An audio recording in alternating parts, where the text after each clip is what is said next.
everyone. I have become aware of the hashtag tradwitch tag, whatever it's called, going around YouTube, which I have been finding incredibly fascinating. I have not yet decided if I'm going to do it myself, but I've certainly been journaling out a lot of my thoughts and responses to the questions in the tag. And surprisingly, but also unsurprisingly, I've been having a really intense and emotional response to it. I think the questions in the tag, the way it's presented by Namqua and also some of the other replies that I've seen, are so brilliant and nuanced and really, honestly, just refreshing and welcome. So again, I don't know if I will end up doing the tag because I keep running into just really personal feelings and territory around trying to answer the questions for myself first before making like a publicly viewable version of them or something, that I'm finding that really tricky. But either way, it made me realize that I think it was time that I tried to film this video, and a journal entry that I wrote this morning not too long ago actually helped me finally kind of click a few things together for this video concept. So one of the things that certainly my witchcraft involves, as many people's does, is healing work. And one of the things that I love about witchcraft, that if I were to do the tag would definitely be part of my answer, that deserves highlight on its own, is that it's a methodology or a framework for whatever else you are trying to do, whatever else you are bringing into your paradigms, what paradigms you're using, all that kind of thing. And a lot of the way I approach things is through different types of disciplines, interdisciplinary. I have a very sensory experience of the world. I have a lot of, I believe Kellyanne Maddox at least has made a video, for example, about this concept of the unlived lives, who you were at one time, what you were into, the things you were doing, all of that kind of stuff. And that is a concept that has dominated the vast majority of my life. To name just a few things, there was a point in my life where I ate, slept, and breathed working on the pottery wheel, throwing clay on the wheel. I did almost nothing else with my time unless it was some other form of artistic endeavor and a little bit of socializing. If my friends wanted to come find me, they would find me in the pottery studio. There was a time in my life where, as I've mentioned before, all of my extracurricular time, free time, and so on went pretty much to practicing, auditioning with and performing on the violin in various capacities and in various settings for many, many years, and at a very, very high competitive level. That's a world I've left behind as well.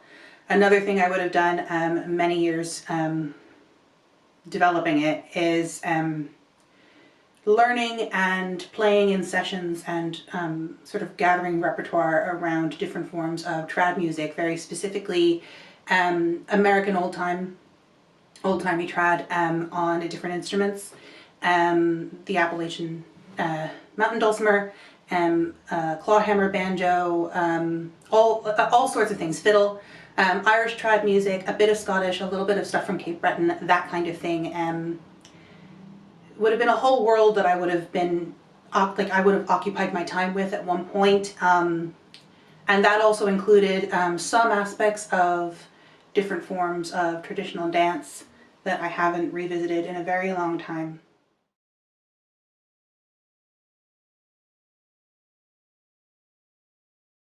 And in many ways, for example, another unlived life at this point is the world of rare books, librarianship and archiving, and all of the aspirations and years of work it took to get to that, to be that for about 10 years. I have definitely left behind, certainly in the professional capacity, in a capacity that matters on the sort of more community-based stage or anything like that. So, however, the issue that I end up facing, like this applies to things like sewing, it applies to things like, having been a former art major in school. My entire family is a bit like this. We don't do things by halves. Even the whole interest in Ireland and Irish culture and things like that, like I took that to the point of insisting my entire life on moving abroad, and knowing that at a certain point that would mean that I was perpetually leaving my Americanness behind, and what would that mean? So before I get too enmeshed in all of the details of all that, since it's not like strictly relevant, it's more this overarching concept of unlived lives, how we heal and integrate the different past parts of ourselves, how that relates to witchcraft, things like methodology and framework, as I was saying, you know, discovering that I'm autistic at a very late age, comparatively speaking, has been a huge component of this. This intensity with which I need to approach things and contextualize my life within that equally huge intensity of change. And I find the healing work around that extremely messy. And I think that's part of the reason I'm having such an intense response to attempting to answer these trad witch tag questions, because it's not that the only thing my craft does for me is healing work. But even the good, less relevant to that parts of craft that are really only focused, say, on the day-to-day or the future or whatever, end up containing some kind of healing component for me. Maybe some of that's literally just around the idea of executive functioning and so on. But for me, there is no part of my life and the way I spend my time that is not also rooted, not like everyone obviously has the way they approach things rooted in their own past. So it's that everybody's going to have a different way to relate to this, and it's going to be a very similar concept. But for me, that tends to revolve around disciplines, what I do with my time, what people sometimes call hobbies.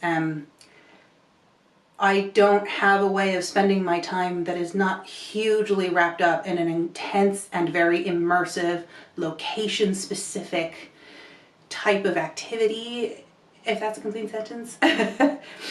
So I find that a lot of the time in the midst of enjoying myself, I'm also actively feeling triggered because joy becomes complicated within that paradigm. And witchcraft gives me a model and a structure, and it helps me with the executive functioning around that. It provides scheduling regularity. It gives me, you know, it adds the element of water to the scenario, since that's an element I'm really bad at. It adds an element of earth. It gives a medium through which all of the different interdisciplinary things can occur. And start to talk to each other, because as one might imagine, I find that all of this tends to split off almost into the different versions of me that I have been at various points that don't know how to reintegrate themselves into what my life looks like now without feeling very, very bad, to use a really unspecific word. A lot of this has to do with also my personal circumstances around strained family relationships and so on and so forth. I lead a very solitary life, which I'm happy with, but it's very intense. So to keep everything here a bit more light, because I don't actually want this to be a very bogged down video or overly intense. It's something that I'm just really curious about, and I'm trying to, just through making a video about it, I figured I would document a little bit of this process. I have been actually, over the last few weeks, just for my own benefit, filming some of my own little moments here and there, trying to understand what it looks like when I'm at rest, when I'm peaceful, when I'm stimming, when it feels like I'm doing the act of witchcraft, but to someone else it might not actually look that way, depending on what their perspective is and how much information they do or don't have about me.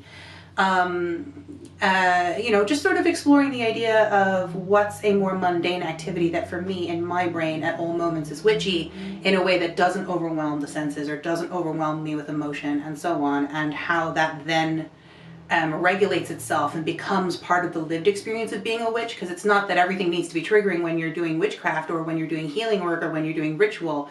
It's actually the aim almost of integrating that into your sense of normalcy.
as part of all this, again, this is going to be very, very scattered because executive functioning is not something I'm too good at the moment. I wanted to actually read my journal entry from this morning because I was still mulling over this notion of the trad witch tag and like how and when to answer what things in what order and so on and so forth. Like my brain just keeps breaking about like the chronology of it all as well. And in addition to what are the words I would use for current identity? It's just really difficult. The most I can get, the most specific I can get at the moment seems to be like art witch, just witch, but art witch and autistic witch, craft. But like those are so broad and not at all useful in terms of illustrating answers to those questions. So anyway, I thought I would read this journal entry that I wrote this morning. I've recently changed the color of the recycle paper that I use for my journals because I missed being able to draw with really stark contrast on the paper. And the brown was actually starting to, it's very thick as well, so it takes up more space.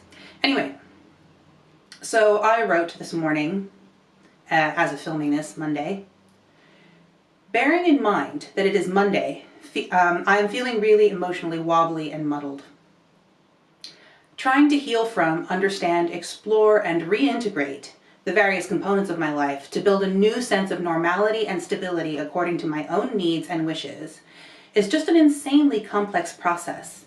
There is no moment that is not part of it, and everything feels only partially addressed or complete. It's not linear, as people often say, but it's also that there is no starting point specifically that stays at the beginning, as it were. Each time I make progress on anything, any part of it, there are bits and pieces I have already stabilized that clamor for a revisit and further nuancing. To use the most ridiculous analogy that comes to mind, it's like a perpetual quest to ask or discern and move on from which came first, the chicken or the egg. I always answer the egg because it seems logical to suggest that if you go back far enough on an evolutionary scale, the ancestors of modern chickens were not chickens, but they did lay eggs. The problem with healing is that you're already a chicken, and every time you lay an egg, it's like all of your ancestors need a taxonomic reshuffle, because every egg's genetic or adaptive mutations cast a different context on our understanding not only of what a chicken is, but when it became a chicken, and what that implies for the past non-chicken chickens. Okay, so welcome to my brain trying to sort itself out. Oh my goodness.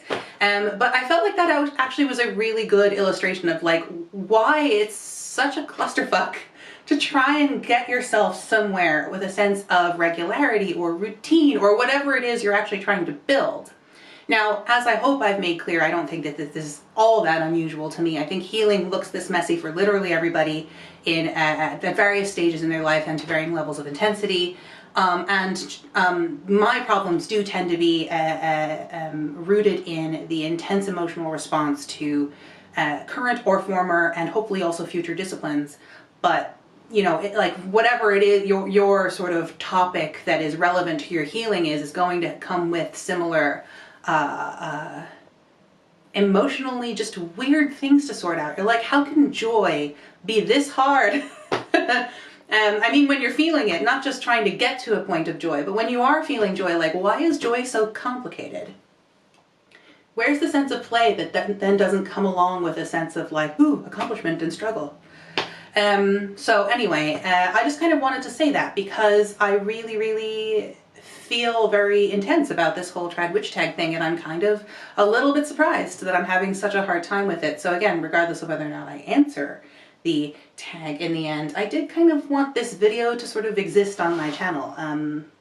Maybe show some of the mess and struggle, even the bits that look like nice pretty mess, like just that none of it's all that simple. So what I think I'm going to do with the rest of this video is actually just show, or maybe I'll have interspliced it, different bits and pieces and clips of the footage that I've collected over the last couple weeks. Just to kind of illustrate what it looks like on a daily basis within my own witchcraft practice. You know, okay, I suppose I'm not showing things like cleaning the dishes in the sink or whatever, but the idea being that there's an element of, does this look like magic to someone else?